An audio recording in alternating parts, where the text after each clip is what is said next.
افطار دسترخوان پر عائد کی جانے والی عارضی پابندی کے بعد گورنر مدینہ منورہ شہزادہ فیصل بن سلمان نے مدینہ منورہ اور گرد و نواح میں افطار مہم کا آغاز کیا، جسے آپ کی افطاری ہمارے ذمہ کا عنوان دیا گیا ہے۔ افطاری مہم کے نگران ڈاکٹر عبد المحسن الحربی کا کہنا ہے کہ افطاری مہم میں وہ تمام افراد شریک ہو سکتے ہیں جو ماہ سیام میں مسجد نبوی میں افطار دسترخوان سجاتے تھے۔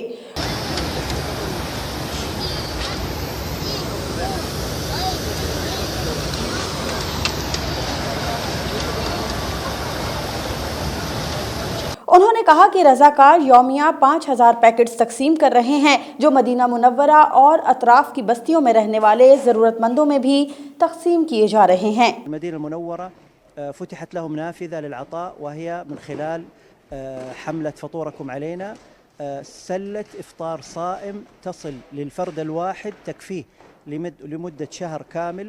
كل أسرة من الأسر التي تضررت بهذا الظرف أو الأسر المتعففة والمحتاجة تأخذ على عدد أفرادها من هذه السلال.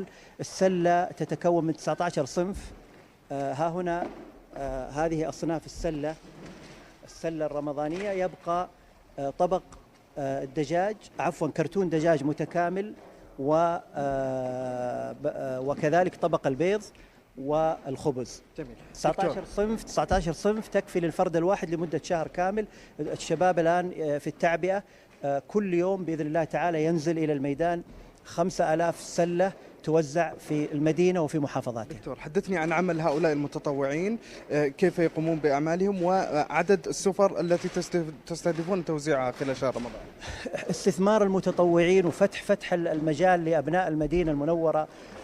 نحن عندنا مثل هذا المركز الآن 3 مراكز مثل هذا المكان نحن فيه يجهزون. نحن نستهدف 90,000 سلة بإذن الله تعالى في شهر رمضان المبارك، تتم تجهيزها وتعبئتها بأيدي أبناء المدينة وتوزع من خلال جمعيات الخيرية. كل حي في المدينة المنورة كلفت به جمعيات المدینہ تزید عددها على 50 جمعیات منطقة ڈاکٹر الحربی نے مزید کہا کہ اس سال جو پیکٹ تیار کیے جا رہے ہیں ان میں 19 اشیاء شامل ہیں جو بنیادی راشن پر مشتمل ہیں، جن میں مرغی، خورانے تیل، انڈے، روٹی اور دیگر ضروریات کی اشیاء شامل ہیں۔ واضح رہے کہ حرمین شریفین میں ماہ رمضان المبارک کے دوران مسجد نبوی اور حرم مکہ میں ہزاروں افراد کی جانب سے افطار دسترخوان کا سلسلہ برسوں سے جاری تھا۔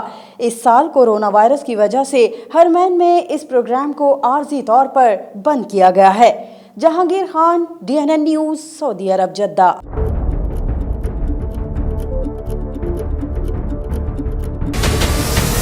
ہمارے چینل کو سبسکرائب کریں اور بیل آئیکن پر کلک